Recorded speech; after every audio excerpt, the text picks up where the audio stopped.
Welcome to the Pace Moments Leaders in Business podcast. Here we interview thought leaders about finance trends, the evolving role of finance, and how our Profitability Analytics Framework can help you. Hello, I'm Rafe Lawson, Executive Director of the Profitability Analytics Center of Excellence. And it's my pleasure today to be able to talk with Asif Masani, who's FP&A lead India for Coursera. He's one of the thought leaders in this space. And again, it's a pleasure to be able to talk with him today to get his insights. So Asif, maybe we can just start with your tell us a little bit about yourself and your organization. Sure, Raf. First of all, thank you so much for having me on this show, on this podcast. Yeah, definitely. Let me give a quick background about myself. So I have about 12 years of experience working across various functions in finance. So I've worked in audit, taxation, and FP&A over the last 12 years. I've been with organizations, the more prominent ones are EY, Citi, and Pfizer. So I've worked across audit and FP&A in these organizations. And in terms of industries, I've mainly worked across banking, pharma, and edtech industry. So presently, I am leading the FP&A function for India and APAC at Coursera, which is one of the largest edtech companies in the world. Great. That sounds like an exciting role. What do you think of, what do you see as the top trends for 2023 in finance? So what I've seen in the beginning of 2023, from December of 2022, is definitely automation, AI, and a lot of technology coming in, especially ChatGPT has been a big topic in the last one and a half month. So what are the implications of ChatGPT on different roles, including finance is one of the biggest trends that I've seen, at least in the beginning of 2023. And then you definitely see other trends which has been around for a while, but now might get more attention, which might be on ESG, which is environment, sustainability, and governance. A lot of countries now have given guidelines which are not mandatory, but might become mandatory at some point in time to follow in terms of the ESG requirements. So I think those are the top two trends I have seen across finance, one being technology adoption and other being the ESG adoption. Great. Well, I think we all are seeing those. So I think we'll all agree that those are important trends. So how, we call our association Profitability Analytics Center of Excellence. So how does analytics, what do you fit in there, and how does that present challenges and opportunities for finance, do you think? So yes, so analytics is used widely. I mean, data and analytics is a big part of finance these days, and there are both opportunities and challenges. So if I go for opportunities first, there is a lot of data. With that, it helps us see a transparent picture of the business. So you see a lot of things that you weren't able to see maybe a few years back just because the data wasn't available. So it has brought a lot of transparency across how you view the business or how you look at the business. That is one opportunity. Another opportunity is looking at it real time. So it was not possible a few years back to look at real time data or real time analytics in terms of it used to be at a lag, maybe a month's lag or a quarter's lag in terms of reporting. Now you can see yesterday's numbers today or maybe even in real time. So I think real time, the ability to look at the data in real time has been another biggest opportunity, which can help you to take decisions very real time and quickly. On the challenges, I see few challenges which may be on the availability, although there is a lot of data available, but the quality of the data may requires a lot of work. So it's not that the available data can be just plugged into a model or a tool and it will give out results. That data needs to undergo a lot of massaging, a lot of preparation, which is a big challenge. I think most of the time, data scientists and finance people, they spend more time on getting the data ready versus the actual analysis. So that is a big challenge. Another challenge is on the security of the data. So making sure that this data, which is maybe internal to the company or may belong to, say, external customers, this data and this information is safe and doesn't get into wrong hands. So I think those are the few opportunities and risk I see with data analytics being used widely. Yeah, I think all of those are important points, and I think that really they're all very applicable in the ESG arena that you mentioned as a key trend for the coming year, and by having ESG data more apparent, more transparent, it really gives you a better insight into the operations of the organization. But again, the quality of the data, as you mentioned, the cleaning of the data, I think are going to be challenges. So yeah, absolutely, those are all very important points. Another point I wanted to highlight, going back to the question, is more focus on prescriptive and cognitive analysis versus what you used to do in terms of descriptive, diagnostic, and predictive analytics. So descriptive and diagnostic analysis is basically you explain whatever you've seen in the past, or maybe recommend a solution to a problem. But prescriptive analytics is like you are foreseeing a problem and then making sure that it doesn't happen. And cognitive analytics is using a lot of AI, ML algorithms to identify data patterns which you cannot see with your eyes, which is not possible to observe using your natural eyes, but can be seen by these machines and algorithms.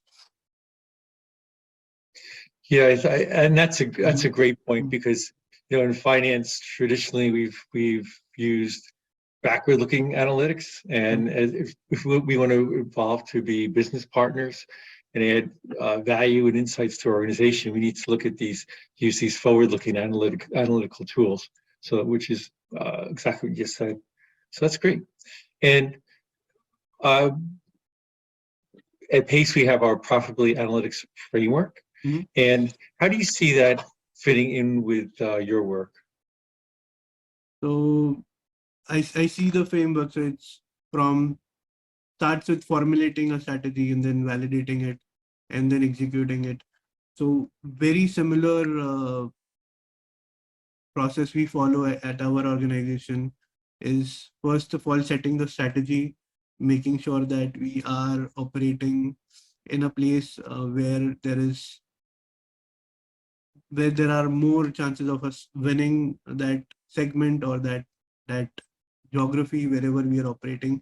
So making sure that we operate at our advantage, making sure that whatever strategy we have put in place, we know what our unique strengths are, we know what our advantages are, and we play to that advantages, selecting few areas where we can win versus like operating in like 100 different areas or 100 different segments.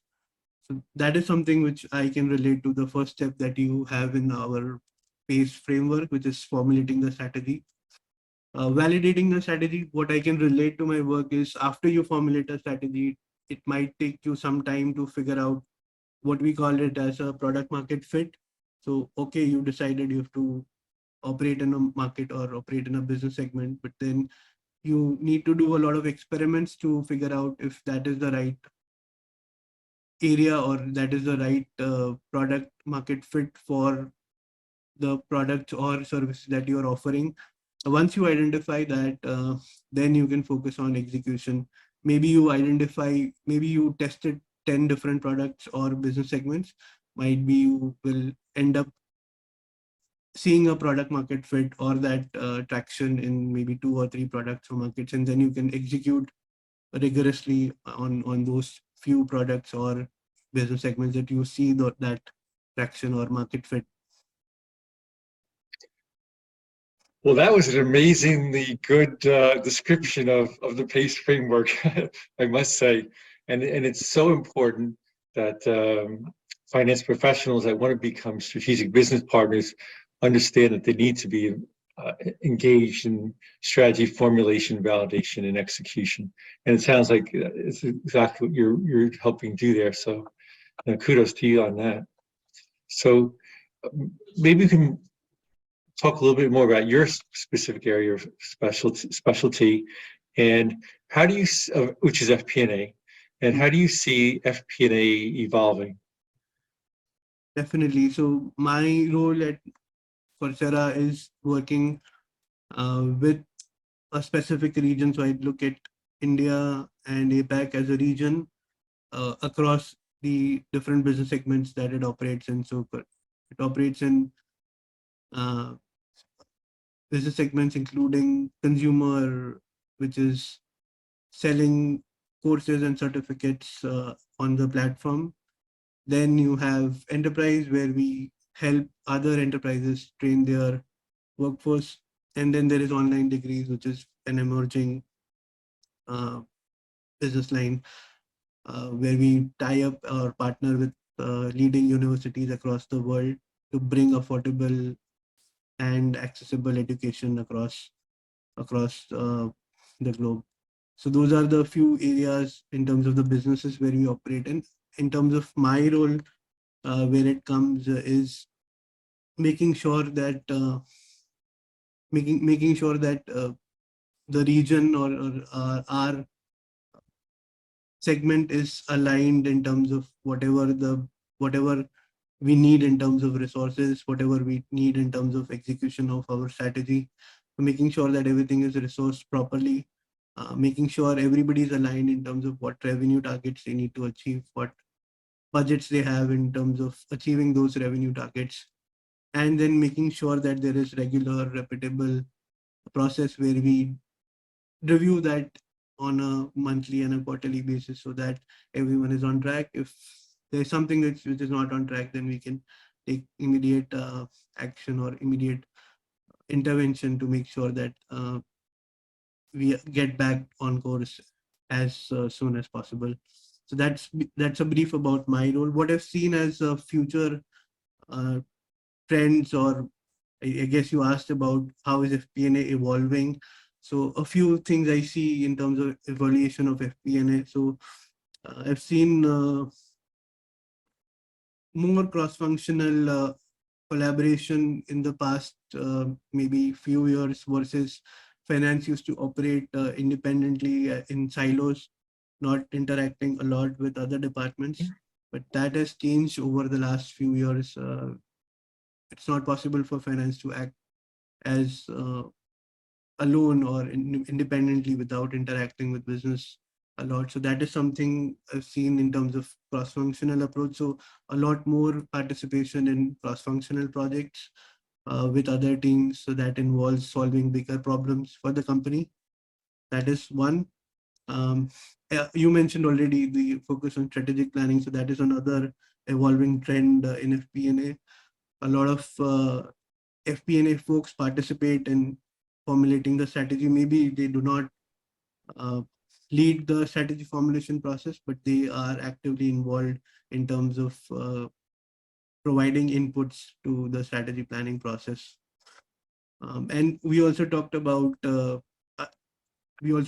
technology and artificial intelligence, which is another evolving trend. So using tools and technologies has become another evolving trend, which helps you automate and free up your time to focus on these strategic and cross-functional projects.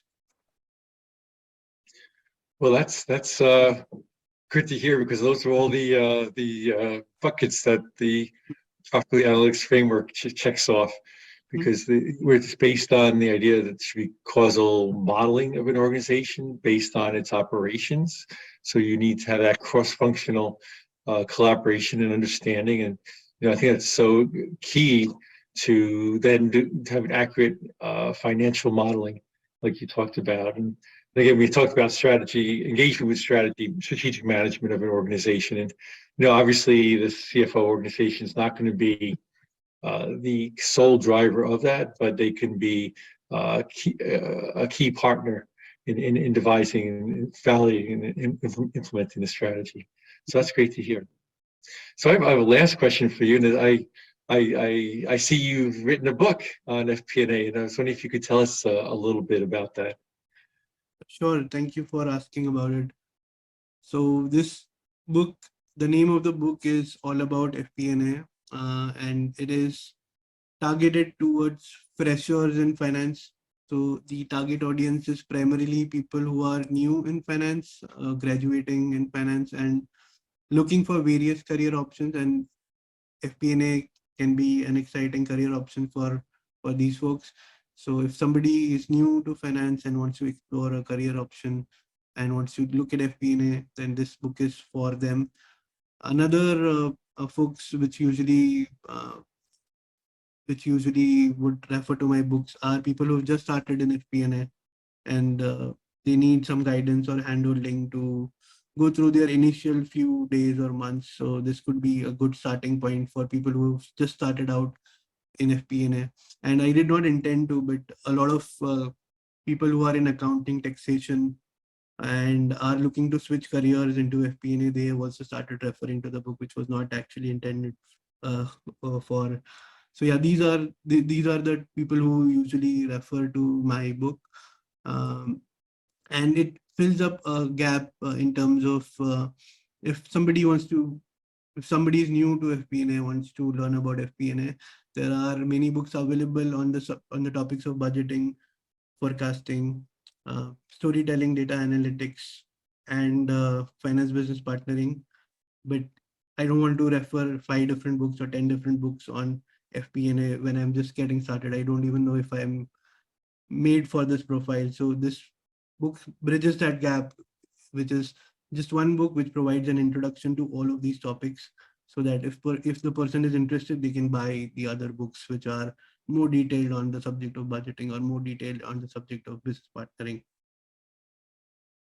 Well, that's great because it's certainly an exciting area, an area of growing importance, and it's great to have a resource that covers all those topics in one book. So kudos to you again for helping develop the profession, right? It's an exciting area, and I'm sure that book will fit that need.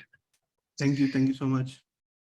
So I understand it's your goal to have 1 million students, professionals, and executives develop essential skills. Could you tell me a little bit more about that and how it's going? Definitely. So this is one of my long-term objective, which is to help about 1 million people learn about FP&A and master FP&A skills. So this is something which I started with a year and a half back, and a few things that I am doing to accomplish this objective is one, that I've written a book. So I'm hoping this will help reach much more people in terms of who are interested in FP&A. So that is the first thing that I am doing. Second thing is I have a newsletter which is subscribed by about 25,000 people. And I expect people who don't get the book at least read my free newsletter, and learn something from that in terms of FP&A. And finally, I also do a lot of coaching and training on the weekends. So people who are interested in live coaching to learn about FP&A and needs a mentor or guide, that's something that I love to do over the weekends as well. So those are the few things I do in order to ensure that I am constantly working towards that mission of helping 1 million people learn about FP&A. It's very far off, but I hope to achieve it someday. Well, it's certainly a worthy goal, and you have a big country there, so you have plenty of opportunity. So good luck on reaching that goal. So with that, I think we'll conclude this discussion. It's been it's very interesting, exciting, and I appreciate you taking the time to have a chat with me. And thank you so much, and thank have you a great again day. and thank you again for having me. And I would love to be again sometime soon. Oh, absolutely. Would love to have you back. Thank you so much. Thank you for listening to our Leaders in Business podcast. To learn more about profitability analytics, check out the PACE website, join one of our interest groups, and follow PACE on LinkedIn and Twitter.